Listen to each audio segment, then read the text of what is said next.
Deus, vamos dar início à 13ª sessão ordinária. Gostaria de solicitar a Gerolina que fizesse o registro do comparecimento dos vereadores.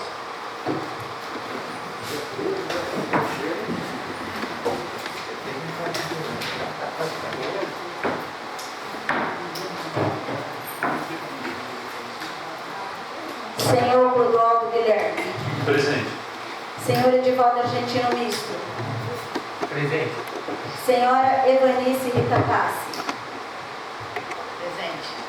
Senhor presidente, eu gostaria de pedir 1 minuto de silêncio em homenagem à professora que faleceu, Cecília. João. E ao João também, da Angela Moura. Para as pessoas que não acompanham, antigamente nós tínhamos na prefeitura o pessoal responsável que nos encaminhava toda semana, nas sessões, a relação dos falecidos. E hoje, infelizmente, por desorganização da prefeitura, não tem mais isso. Então, nós não conseguimos fazer como gostaríamos sempre, de homenagear as pessoas com 1 minuto de silêncio. Então, a pedido da vereadora Evanice, nós vamos fazer 1 minuto de silêncio, homenagem póstuma à dona Cecília e ao Janjão, José Carlos Fernando Louro, que faleceram essa semana.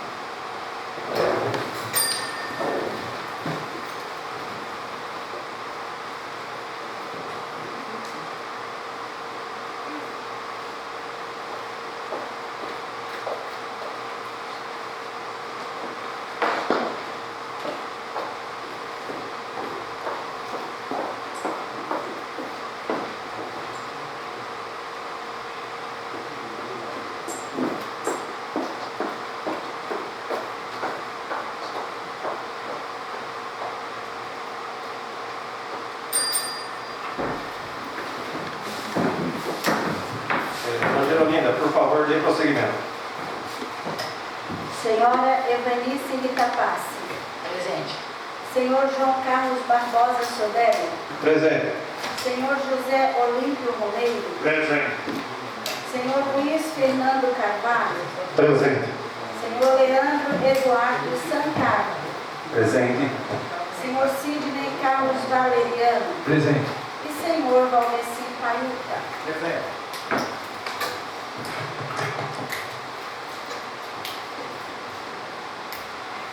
Senhor presidente, por gentileza, Sim, vereador. antes que comece a leitura da ata, eu peço dispensa de leitura. Gostaria que o senhor perguntasse aos demais se autoriza a dispensa da leitura. Senhores, a ata da 12ª sessão ordinária, o vereador Luiz Fernando pede a dispensa de leitura. Gostaria de perguntar aos vereadores que se concordam ou não com a dispensa. Vereador Edivaldo. Sim, dispensado. Vereador Valdeci. Dispensado. Vereador Clodoaldo. Dispensado. Vereadora Evanice. Dispensado. Vereador José Olímpio. Dispensado. Vereador Leandro Eduardo. Dispensado. Vereador Sidney Carlos. Dispensado. Então, senhores, a ata da 12ª sessão ordinária foi dispensada de leitura e vai à votação. Como vota o vereador Edivaldo? Aprovado. Vereador Valdeci. Aprovado. Vereador Clodoaldo. Aprovado. Vereadora Evanice. Aprovado. Vereador José Olímpio. Aprovado. Vereador Leandro Eduardo. Aprovado. Vereador Sidney Carlos. Aprovado. Vereador Luiz Fernando. Aprovado. Então, senhores, a ata da 12ª sessão ordinária foi aprovada por unanimidade. Por favor, dona Gerolina, dê prosseguimento. Ofício de número 107. Este ofício encaminha a esta Casa de Leis o incluso relatório resumido de execução orçamentárias e demais relatórios da Lei de Responsabilidade Fiscal referente ao 4º bimestre, que é junho e agosto, e relatório de gestão fiscal, bem como a publicação em jornal.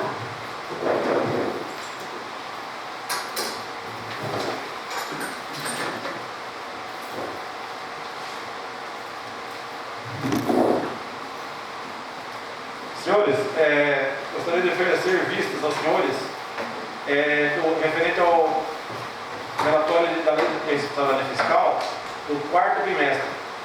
Vereador Edivaldo, Vossa Excelência quer fazer vistas? Quero, aceito. Vereador Valdeci. Aceito. Vereador Clodoaldo. Aceito. Vereadora Evanice. Aceito. Vereador Jaulito.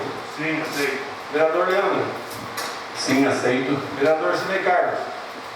Aceito. Vereador Luiz Fernando. Aceito. Então, senhores, fica à disposição aqui de Vossas Excelências o relatório da Lei do Estado Fiscal referente ao 4º bimestre. Fica à disposição dos senhores da Secretaria. Por favor, dona Gerolina, dê prosseguimento. A Câmara recebeu um e-mail da Prefeitura Municipal referente à folha de pagamento do mês de setembro de 2019. Veio em e-mail esse pagamento, encontra-se disponível para aquele vereador que queira fazer vistas. Ofício do Poder Executivo Especial, ele encaminha a esta Casa de Leis folha de pagamento do Fundeb. Esse ofício especial do RH da Prefeitura Municipal veio em forma de CD. Aquele vereador que queira fazer vista dessas folhas de pagamento também encontra-se à disposição da Secretaria. É só solicitar. Ademais, tem os ofícios do Poder Executivo, que são respostas dos senhores vereadores. Os ofícios começam com 74, vai terminar no 112, exceto um de 92, que não se encontra, e outro também que eu não lembro. Mas estão todos aí específicos, e os senhores têm cópia de todos eles. Algum volume anexo que veio, por ser volumoso, então a Secretaria não providenciou, mas aquele vereador que queira fazer vistas, tem volumes assim de 200, 300 páginas, anexos, então encontra-se na Secretaria para vistas.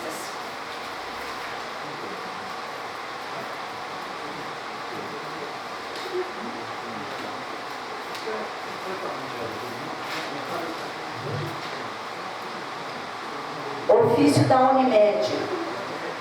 A resposta daquele ofício que a vereadora Berê e os senhores solicitaram, referente à unidade Unimed daqui do município. Então veio a resposta. Rio Claro, 29 de setembro de 2020, a Câmara Municipal da Estância Climática de Analândia. Prezados senhores, referente ao ofício especial, datado de 8 de setembro de 2020, a Unimed de Rio Claro, São Paulo, Cooperativa de Trabalho Médico e Operadora de Plano de Saúde, com registro na Agência Nacional de Saúde 30.612.6, sediada em Rio Claro, com área de ação comercial nos municípios de Rio Claro, Analândia, Corubataí, Itirapina, Ipeúna e Santas Virtudes. Neste ato, representada pelo seu diretor, o presidente Dr. José Martiniano Grilo Neto, vem, em atenção ao ofício direcionado a esta presidência, pronunciar-se no que segue. Primeiramente, agradecer pelo interesse em nossa empresa, que há 50 anos atua em sua área de ação, promovendo o trabalho médico cooperativo de forma qualificada e ética, atendendo que a população dos seus municípios abrangidos merecem o que de melhor existe em assistência médica e hospitalar.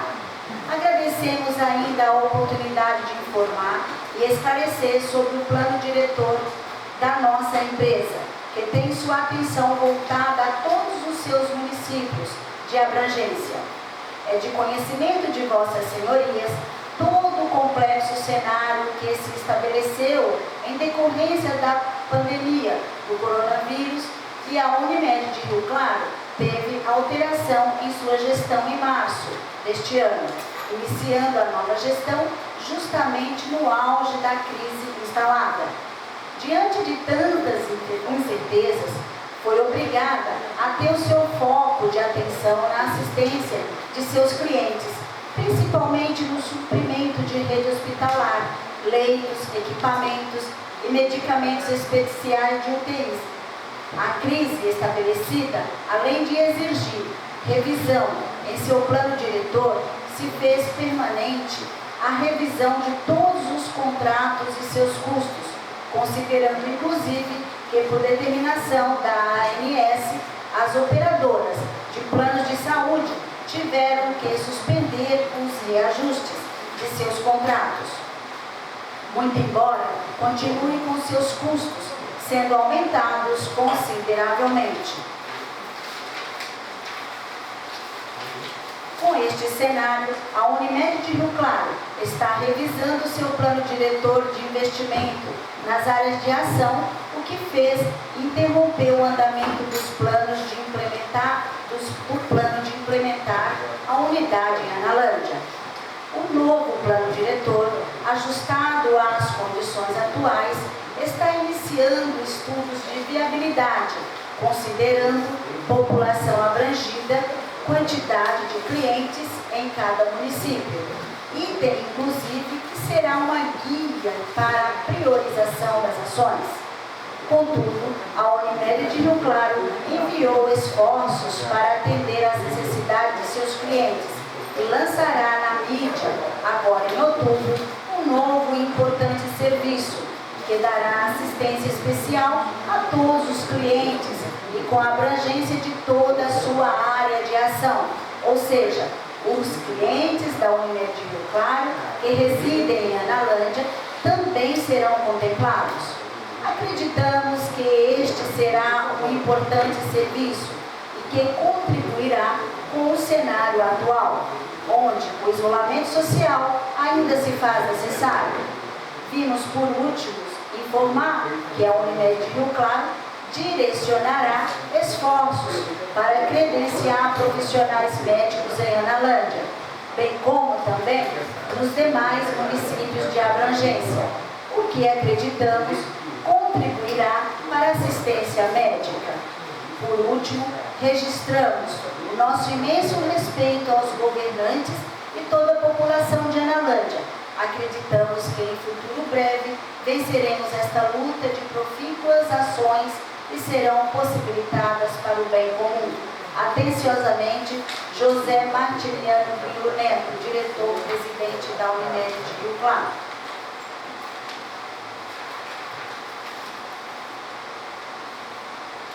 Projeto de lei de número 8. Ele estima a receita e fixa a despesa do município de Analândia para o exercício de 2021. Jairo Aparecido Márcia, prefeito municipal de Analândia, estado de São Paulo, usando as atribuições que lhe são conferidas por lei, faz saber que a Câmara Municipal aprovou e ele sanciona e promulga a seguinte lei. Capítulo 1. Das disposições preliminares. Artigo 1º. Esta lei estima a receita e fixa a despesa do município para o exercício financeiro de 2021, compreendendo 1. O orçamento fiscal referente aos poderes do município, seus órgãos e entidades da administração direta. 2.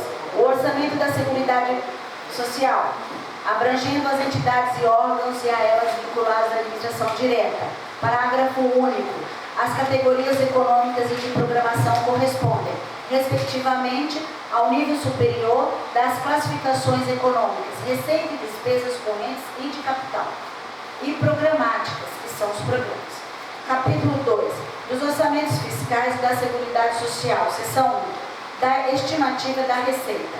Artigo 2º. A receita orçamentária é estimada de forma dos quadros e anexos que fazem parte integrante desta lei, que é em R$ 32.394.400 e se desdobra em 1. R$ 31.985.805,79 do orçamento fiscal e 2. R$ 408.594,21 do orçamento da Seguridade Social. Artigo 3º. A receita será arrecadada na forma da legislação em vigor com a estimativa constante do seguinte desdobramento. Consta aí o desdobramento, especificação fiscal, Seguridade Social e total. O quadro que os senhores têm aí no projeto de lei. Vamos para a seção 2, da fixação das despesas. Artigo 4. As despesas é fixada na forma dos quadros e anexos que fazem parte integrante desta lei, em R$ 32.394.400 na seguinte conformidade: R$ 26.648.547,10 do orçamento fiscal e R$ 5.735.852,90 do orçamento da Seguridade Social. Artigo 5º. As despesas fixadas está assim desdobrada por categoria econômica. Aqui tem os quadros afixando. E agora o capítulo 3º. Das disposições gerais e finais. Artigo 6º. Fica o chefe do Poder Executivo autorizado a abrir crédito suplementar às dotações do orçamento contido nesta lei.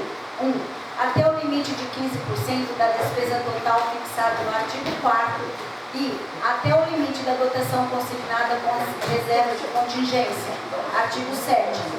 No curso da execução orçamentária, fica ainda o chefe do Executivo autorizado a abrir créditos suplementares.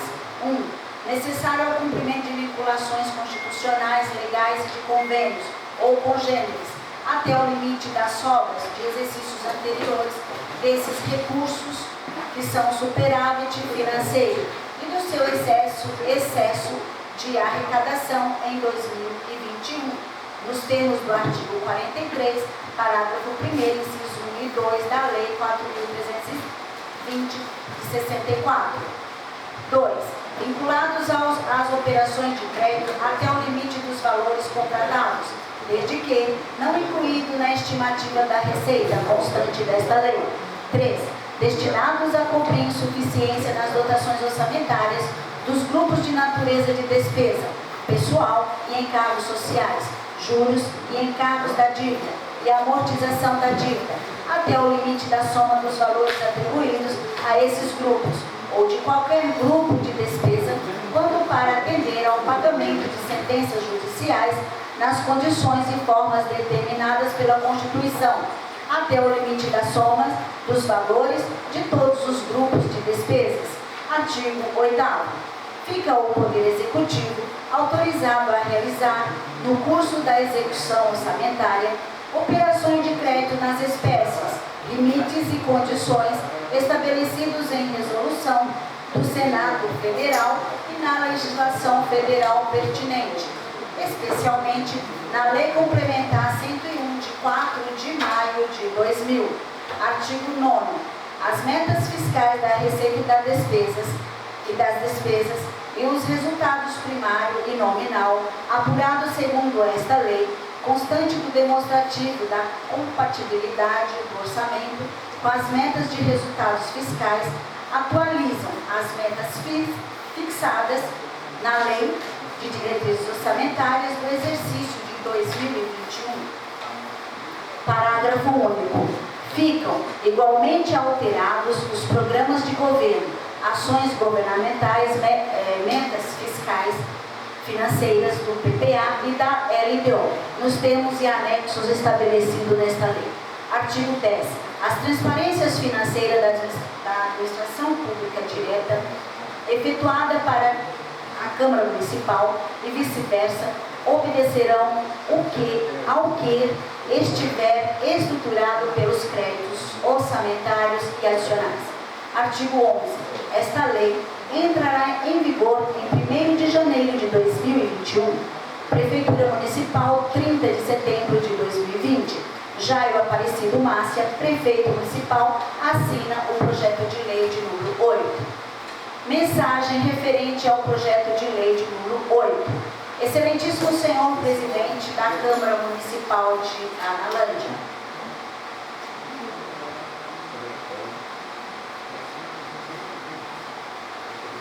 Tenho a satisfação e a honra e a satisfação de submeter à elevada apreciação dessa Igreja Casa Legislativa o projeto de lei da LOA, que é a Lei Orçamentária Anual, para o exercício de 2021, em cumprimento ao disposto no artigo 165 da Constituição Federal, na Lei Complementar 101 de 2000, que é a Lei de Responsabilidade Fiscal, e também a Lei Federal 4.320 de Orçamentária 4, e o Plano Plurianual, Lei de Diretrizes Orçamentárias e demais legislações infraconstitucionais, e na forma de portarias da Secretaria do Tesouro Nacional e orientações do Tribunal de Contas do Estado. O projeto de lei em questão foi elaborado de acordo com os programas de governo estabelecidos no TPA, na LDO, atentando, assim, ao princípio do equilíbrio orçamentário, bem como todas as codificações advindas de portarias da Secretaria do Tesouro Nacional e demais legislações vigentes. Por fim, esperando que este projeto permita uma discussão democrática entre o Poder Executivo e o Legislativo, é que submetemos a Vossa Excelência e ilustre pares a proposta orçamentária para o exercício de 2021. Atenciosamente, Jairo Aparecido Márcia assina o projeto de lei de número 8.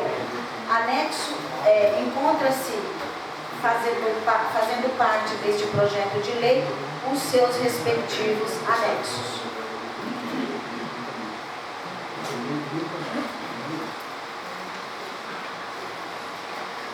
Projeto de lei de número 9. O projeto de lei de número 9, ele dispõe sobre a criação do Conselho Municipal de Alimentação Escolar e da outras providências. Jairo Aparecido Márcia, prefeito municipal da Estância Climática de Analândia, usando de suas atribuições legais. Capítulo 1 da finalidade. Artigo 1º. Fica criado o Conselho de Alimentação Escolar, o CAE, com a finalidade de assessorar a entidade executora do Programa Nacional de Alimentação Escolar, PNAE, junto aos estabelecimentos de educação infantil, de ensino fundamental e às entidades educacionais subvencionadas pelo município, motivando a participação de órgãos públicos e da comunidade na execução de seus objetivos, competindo-lhe especificamente 2 pontos. 1. Monitorar e fiscalizar a aplicação de recursos na alimentação escolar. 2. Analisar o relatório de acompanhamento da gestão emitido pela entidade executora, contido no sistema de gestão de conselhos online, antes da elaboração e do envio do parecer conclusivo. 3. Analisar a prestação de contas do gestor e emitir parecer conclusivo acerca da execução do programa do CIGECOM online. 4. Comunicar ao Fundo Nacional de Desenvolvimento da Educação, aos Tribunais de Contas, à Contadoria Geral da União, ao Ministério Público e aos demais órgãos de controle qualquer irregularidade identificada na execução do PNAE, inclusive em relação ao apoio para funcionamento do CAI, sobre pena de responsabilidade solidária de seus membros. 5. Fornecer informações e apresentar relatórios acerca do acompanhamento de execução do PNAE sempre que solicitado. 6. Realizar reunião realizar reunião para apreciação da prestação de contas com a participação de no mínimo 2/3 dos conselheiros titulares. 7. Elaborar um regimento interno, observando o disposto nessa resolução e de acordo com as resoluções do FNDE. 8.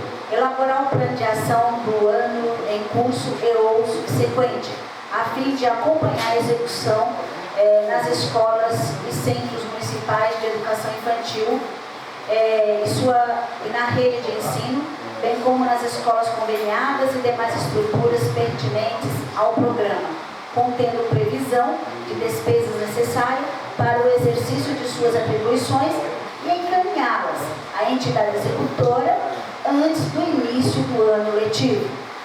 Parágrafo 1. O presidente é o responsável pela assinatura do parecer conclusivo do CAI e no seu impedimento legal, o vice-presidente o fará. Parágrafo 2. O CAE pode desenvolver suas atribuições em regime de cooperação com o Conselho de Segurança Alimentar e Nutricional, estaduais e municipais, e demais conselhos afins, e deverão observar as diretrizes pelo Conselho Nacional de Segurança Alimentar e Nutricional. Parágrafo 3º. O exercício do mandato de conselheiros do CAI é considerado serviço público relevante e não será remunerado. Parágrafo 4º. Quando do exercício das atividades do CAI, previstos na Resolução número 26, 17 de julho de 2013, recomenda-se a liberação dos servidores públicos para exercer as suas atividades no Conselho, de acordo com o plano de ação elaborado pelo CAI, sem prejuízo de suas funções profissionais. Artigo 2º. Os cardápios do Programa de Alimentação Escolar serão elaborados por nutricionistas responsáveis com a participação do Conselho Municipal de Alimentação Escolar e com a utilização de gêneros alimentícios básicos, respeitando os referenciais nutricionais, os hábitos alimentares, a cultura e a tradição alimentar da localidade, pautando-se na sustentabilidade e diversificação agrícola da região e também na alimentação saudável adequada. Capítulo 2. Da composição do Conselho. Artigo 3º. O Conselho Municipal de Alimentação Escolar será constituído por 7 membros, com a seguinte composição: um representante indicado pelo chefe do Executivo, 2 representantes das entidades de trabalhadores da educação e de discentes, indicado pelo respectivo órgão de representação, devendo uma vaga representar os docentes, a serem escolhidos por meio de assembleia específica para este fim, registrada em ata. 3. 2 representantes de pais de alunos matriculados na rede de ensino, a qual pertença à entidade executora, indicados pelos conselhos escolares, associações de pais e mestres ou entidades similares, escolhidos por meio de assembleia específica para tal fim, registrada em ata. 4. 2 representantes indicados por entidades civis organizadas, escolhidos em assembleias específicas para tal fim, registrada também em ata. Parágrafo 1º. Os discentes só poderão ser indicados e eleitos quando forem maiores de 18 anos ou emancipados. Parágrafo 2º. Preferencialmente, um dos representantes a que se refere o inciso 2 desse artigo deve pertencer à categoria de docentes. Parágrafo 3º. Cada membro titular do Conselho terá um suplente do mesmo segmento, representado com exceção dos membros titulares no inciso 2 desse artigo, os quais poderão ter como suplentes qualquer uma das entidades referidas no inciso. Capítulo 3. Do exercício de mandato. Artigo 4º. Os membros terão mandato de 4 anos, podendo serem reeleitos de acordo com a indicação dos seus respectivos segmentos. Parágrafo 1º. Em caso de da não existência de órgão de classe, conforme estabelecido no inciso 2 do artigo 3º, os docentes, discentes ou trabalhadores da área da educação deverão realizar reuniões, convocadas especificamente para esse fim e devidamente registrada em ata. Parágrafo 2º. Fica vedada a indicação do ordenador de despesas das entidades executoras para compor o Conselho de Alimentação Escolar. Parágrafo 3º. A nomeação dos membros do Conselho deverá ser feita por ato do Poder Executivo, de acordo com a lei orgânica do município, observadas as disposições previstas nesse artigo, obrigando-se a entidade executora a acatar todas as indicações dos segmentos representados. Parágrafo 4º. O Conselho Municipal de Alimentação Escolar reunir-se-á ordinariamente com a presença de pelo menos metade de seus membros em primeira convocação e em segunda convocação com qualquer número, decorridos 30 minutos após o horário marcado. Parágrafo 5º. Os dados referentes ao Conselho deverão ser informados pela entidade executora, por meio do cadastro disponível no portal do www.fnde.gov.br, e no prazo máximo de 20 dias úteis, a contar da data do ato de nomeação, deverão ser encaminhados ao fundo ofício de indicação do representante do Poder Executivo, bem como cópia de todos os seguintes documentos. Vamos passar para os documentos. O primeiro é a ata relativa aos incisos 1, 2 e 4 do artigo 3º da lei. O segundo documento é o ato administrativo de nomeação do Conselho e a ata da eleição do presidente e do vice-presidente do Conselho. O parágrafo 6º. A presidência e a vice-presidência do Conselho somente poderão ser exercidas pelos representantes indicados nos incisos 2, 3 e 4 do artigo 3º desta lei. Parágrafo 7º. O Conselho terá um presidente e um vice-presidente, eleitos dentre dos membros titulares, por no mínimo 2/3 dos conselheiros titulares, em sessão plenária, especialmente voltada para este fim, com mandato coincidente com o do Conselho, podendo ser reeleitos uma só vez consecutiva. Parágrafo 8º. O presidente e o vice-presidente poderão ser destituídos em conformidade com o disposto no regimento interno do Conselho, sendo imediatamente eleito outros membros para completar o período restante do respectivo mandato do Conselho. Parágrafo 9º. Após a nomeação dos membros do Conselho, as substituições dar-se-ão somente nos seguintes casos: 1. Mediante renúncia expressa do conselheiro. 2. Por deliberação do segmento representado. 3. Pelo descumprimento das disposições previstas no regimento interno do Conselho, desde que aprovado em reunião convocada para discutir esta pauta específica. Parágrafo 10.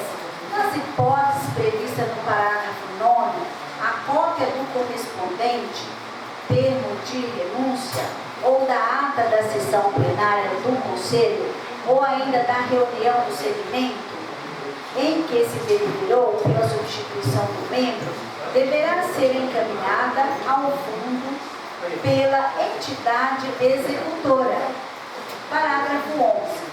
Nas situações previstas nos parágrafos 6º e 7º, o segmento representado indicará novo membro para preenchimento do cargo, mantida a exigência de nomeação por ato do chefe do Executivo Municipal, conforme o caso.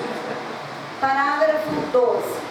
No caso de substituição de conselheiro do Conselho, na forma do parágrafo 8º, o período do seu mandato será complementar ao tempo restante daquele que foi destituído. Parágrafo 13.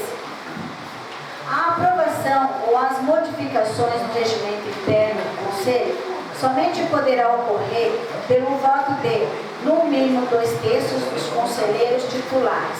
Capítulo 4 das disposições finais.